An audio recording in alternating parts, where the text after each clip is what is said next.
अजित पवारांचं विमान जिथे कोसळले त्या ठिकाणी आज सुनेत्रा पवार पोहोचल्या आणि ती जागा एकटक पाहत बसल्या. राज्याचे दिवंगत उपमुख्यमंत्री अजित पवार यांची आज जयंती आहे. त्यांच्या जयंतीनिमित्त राज्यभरात राष्ट्रवादी काँग्रेसकडून विविध कार्यक्रमांचे आयोजन करण्यात आलं आहे.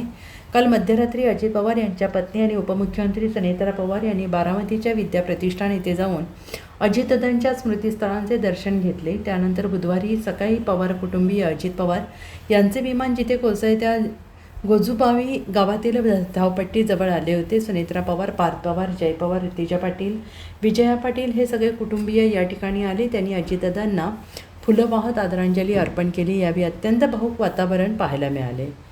सुनेत्रा पवार यांचा चेहरा अजितदादांच्या आठवणीने रडवेला झाला होता. या ठिकाणी जाऊन भावूक वातावरण तयार झाले होते.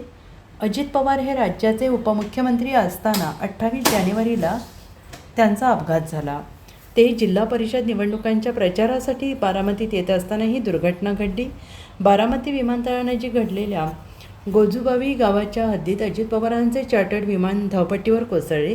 विमान कोसळल्यानंतर प्रचंड मोठा आवाज झाला, स्फोट झाला. त्यामध्ये अजित पवार यांच्यासह विमानातील वैमानिक, केबिन क्रू आणि अजितदादांच्या अंगरक्षकाचा मृत्यू झाला. या दुर्घटनेबाबत घातपाताच्या शंका व्यक्त करण्यात आल्या होत्या. मात्र आतापर्यंत चौकशीत असे कोणतेही ठोस पुरावे समोर आले नाही. Bureau report, SBN Marathi, Pune.